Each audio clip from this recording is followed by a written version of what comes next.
नमस्कार दोस्तों, स्वागत है आपका 100% इंग्लिश के यूट्यूब चैनल पर। दोस्तों, एज अ लिटरेचर स्टूडेंट क्या आपने भी वो फ्रस्ट्रेशन फील की है कि आप घंटों पढ़ते हो, आपको टेक्स्ट भी आता है, लेकिन आपका वो दोस्त जो हमेशा चिल करता रहता है आपसे बेहतर जीपीए ले आता है और आप सोचते हो यार मैंने तो ज़्यादा पढ़ाई की थी, फिर ये दोस्त मुझसे ज़्यादा नंबर कैसे ले आया। तो दोस्तों, इसका असली सीक्रेट सिर्फ पढ़ाई में नहीं बल्कि आंसर राइटिंग में है। देखना चाहता तुम क्या दिखाना चाहते हो? ज्ञान। अरे वो देख रहा है फॉर्मेट, तुम दिखाओ ज्ञान। एग्जाम्स के टाइम नॉलेज को रिकॉल करना और उसे परफेक्टली स्ट्रक्चर करना, यहीं पर ज़्यादातर स्टूडेंट्स को दिक्कत आती है। बट डोंट वरी, आज इस वीडियो के बाद आंसर राइटिंग को लेकर आपके सारे कन्फ्यूजन्स मैं दूर कर दूंगा। जब मैंने दिल्ली यूनिवर्सिटी ज्वाइन की थी एज अ लिटरेचर स्टूडेंट, तो हमारे प्रोफेसर्स ने पहले ही लेक्चर में बताया एग्जाम्स में 10 नंबर के 3 और 20 नंबर के 3 क्वेश्चंस आएंगे। 10 मार्क्स के लिए आपको 4 से 5 पेज लिखने हैं और 20 नंबर के लिए आपको 8 से 10 पेज लिखने हैं।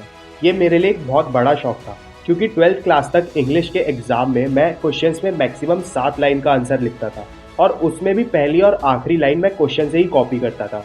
फिर मैंने बहुत सारे हिट एंड ट्रायल्स करके एक ऐसी टेक्निक डेवलप की जिससे मैं फाइनल सेमेस्टर तक आते आते 7 से 8 पेज का आंसर आराम से लिख लेता था, और वो भी 9+ जीपीए लायक। आज मैं वही एग्जैक्ट स्ट्रैटेजी आपके साथ शेयर करूंगा, पर पहले ये समझते हैं कि हम आखिर गलतियां कहाँ करते हैं।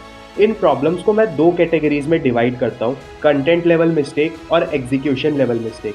सबसे पहले देख लेते हैं हमारी कंटेंट लेवल मिस्टेक। सबसे पहली मिस्टेक इसमें आती है द समरी ट्रैप। सबसे बड़ी गलती है ये सोचना कि टेक्स्ट पढ़ने का मतलब है उसकी समरी रट लेना। एक बात बिल्कुल साफ बता दूं, अगर आप एग्जाम में सिर्फ समरी लिख कर आओगे तो आपको 30 से 40% से ज़्यादा मार्क्स नहीं मिलेंगे। समरी ये बताती है कि क्या हुआ, यूनिवर्सिटी लेवल आंसर में आपको ये बताना होता है कि वो कैसे हुआ, क्यों हुआ और उसका क्या मतलब था। दूसरी प्रॉब्लम इसमें आती है द रिपीटेशन रट। सोचो आपने 10 मार्क्स के क्वेश्चन के लिए एक ज़बरदस्त आंसर लिखा और एग्जामिनर ने आपको 10 में से 7 नंबर दे भी दिए। अब 20 मार्क्स के क्वेश्चन के लिए अगर आप वही सेम रामकथा दोबारा लिखोगे, बस थोड़ा लंबा करके, तो आपको 14 आउट ऑफ 20 नहीं मिलेगा। इनफैक्ट हो सकता है आपको 7 से भी कम नंबर मिले, क्योंकि आपने एग्जामिनर्स को दिखा दिया कि आपके पास कुछ नया कहने या ऐड ऑन करने के लिए नहीं है।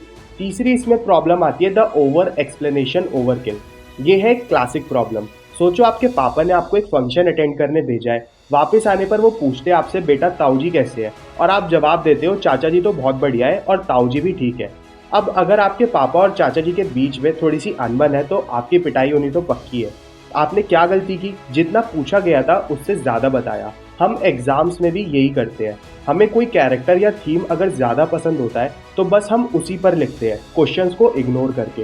भाई ऑनेस्टली एग्जामिनर को बहुत सारी कॉपीज चेक करनी होती है, वो आपके पर्सनल इंटरेस्ट में बिल्कुल भी इंटरेस्टेड नहीं है। उन्हें बस ये देखना है कि आपने क्वेश्चन के आसपास कितने पॉइंट्स दिए हैं एग्जाम की अपनी आंसर कॉपी के अंदर। अब दूसरी कैटेगरी पे आते हैं जो कि है एग्जीक्यूशन लेवल मिस्टेक्स। सबसे पहली मिस्टेक इसमें the readability factor, hand writing. यार आपकी हैंड राइटिंग सुंदर हो या ना हो, but it must be legible, मतलब आसानी से पढ़ने में आनी चाहिए। हैंड राइटिंग खराब होने के 2 मेन कारण हो सकते हैं। सबसे पहला है पुअर टाइम मैनेजमेंट, आखिरी घंटे में आप हड़बड़ाहट में लिख रहे हो, या दूसरी है द फास्ट ब्रेन फिनोमिना। कभी कभी आपका दिमाग आपके हाथ से तेज चलता है, इसलिए डॉक्टर जैसी आपकी हैंड राइटिंग हो जाती है। वैसे इससे ये भी प्रूव होता है कि ज़्यादातर लड़कियों की हैंड राइटिंग क्यों अच्छी होती है।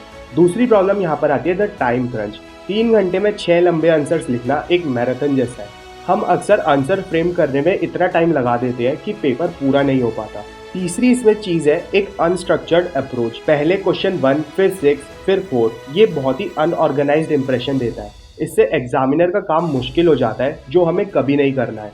हमेशा कोशिश करो कि क्वेश्चंस को एक सीक्वेंस में अटेम्प्ट करो। अगर आपने पहला क्वेश्चन सबसे पहले अटेम्प्ट किया, उसके बाद आपको अगर दूसरा नहीं आ रहा तो उसकी जगह छोड़ के आप तीसरे पर शिफ्ट करो। चलो अब प्रॉब्लम्स तो डिस्कस हो ही गई, अब आते हैं सोल्यूशन पर। मैं इसे कहता हूँ the IEC framework, introduction, expansion and conclusion. Step 1 the introduction. ये एक फाउंडेशन है जिसको कि हमें 250 से 300 वर्ड्स में लिखना है। आपका इंट्रो वो जनरल समरी नहीं है जो आप सोचते हो। एक पावरफुल इंट्रोडक्शन 3 चीज़ें करता है। टेक्स्ट का कंटेक्स्ट सेट करता है, ऑथर के बैकग्राउंड और स्टाइल के बारे में बताता है, और क्वेश्चन को सीधा सीधा एड्रेस करता है। और बेस्ट पार्ट, आप ये इंट्रोडक्शंस पहले से ही तैयार कर सकते हो। आपके सिलेबस में जितने भी टेक्स्ट है, मुश्किल से आपके पास 3 यूनिट होंगी, उसमें ज़्यादा से ज़्यादा अगर एक यूनिट में 2 टेक्स्ट भी है तो 6 टेक्स्ट होंगे। तो उन 6 टेक्स्ट के लिए आप एक एक इंट्रो तैयार कर सकते हो। और वो हाई क्वालिटी इंट्रो आप एकदम रट के रखो और जैसे ही क्वेश्चन दिखे सबसे पहले पेज पर आप वो इंट्रोडक्शन लिख दो। For example pride and prejudice के किसी भी क्वेश्चन के लिए एक ब्रिलियंट इंट्रो ये हो सकता है, Jane Austen's Pride and Prejudice, published in 1813, stands as seminal work in the genre of novel of manners. While seemingly a romantic comedy, the novel is a sharp and satirical critique of the patriarchal society of Regency England, particularly the transactional nature of marriage market for women of the landed gentry. Austen masterfully employs free indirect discourse to delve into the consciousness of her protagonist, Elizabeth Bennet, exploring the central themes of social class, familial duty, and the journey of prejudice to understanding. This essay will argue how Austen uses the courtship between Elizabeth and Mr. Darcy not merely as a romantic plot but as a vehicle to challenge and subvert the social expectation placed upon women, ultimately campaigning individual reasons and emotional intelligence over superficial social decorum. देखा, ये intro इतना solid है कि ज़्यादातर questions में fit हो जाएगा और बहुत ही इंटेलिजेंट साउंड करेगा। बस आपको क्या करना है, इसको अच्छे से रट लेना है और इतना भी मत रटो, इसको थोड़ा सा अपनी लैंग्वेज में भी आप मोल्ड करके थोड़े सिंपलर वर्ड्स को यूज़ करके एग्जाम में बड़े आराम से लिख सकते हो। अब पहले पेज पे लिखने के लिए आपको सोचना तो बिल्कुल नहीं पड़ेगा, तो ये टाइम सेविंग भी है। दूसरा स्टेप आता है द एक्सपेंशन। यहाँ आप अपना केस बिल्ड करते हो। अगर आपने टेक्स्ट अच्छे से पढ़ा है तो ये आपके लिए बहुत ज़्यादा आसान है। अगर नहीं तो सिर्फ स्टोरी मत लिखो, स्टोरी को अपने आर्ग्यूमेंट के लिए एक एविडेंस की तरह यूज़ करो।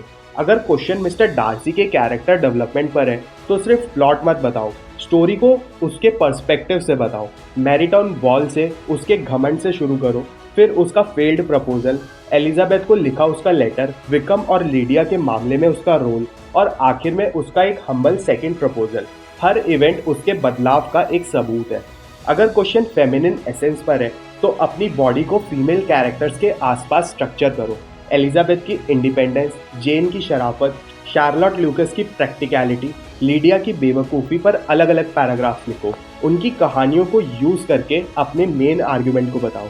अब देखो यार, कहानी तो आपको पता ही है और आपसे क्वेश्चन भी दो ही टाइप के पूछे जाएंगे, या तो किसी कैरेक्टर के ऊपर या किसी थीम के ऊपर या फिर हिस्टोरिकल बैकग्राउंड के ऊपर। तो बस आपको क्या करना है, उस पर्टिकुलर कैरेक्टर या थीम के पर्सपेक्टिव से आपको वो स्टोरी दोबारा से लिखनी है।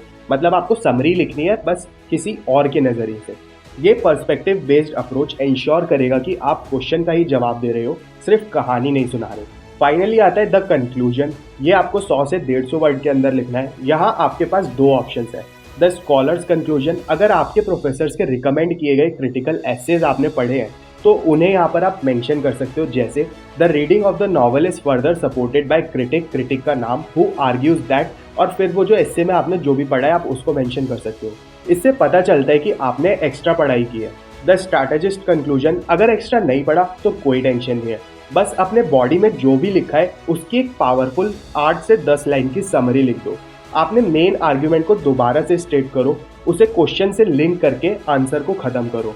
ये स्ट्रैटेजी गेम चेंजर क्यों बनती है? इससे टाइम बचता है।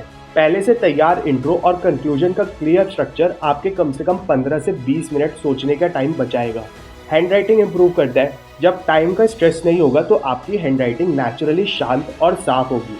ओवर एक्सप्लेनेशन से बचाता है। जब बॉडी का हर पैराग्राफ एक स्पेसिफिक थीम या कैरेक्टर पर फोकस होगा तो आप फालतू की डिटेल से बच जाओगे। रेपिटेशन खत्म करता है। 20 मार्क्स के क्वेश्चंस के लिए सिलेबस से अलग अलग टॉपिक्स चुनो जिन्हें आपने पहले अटेम्प्ट नहीं किया हो।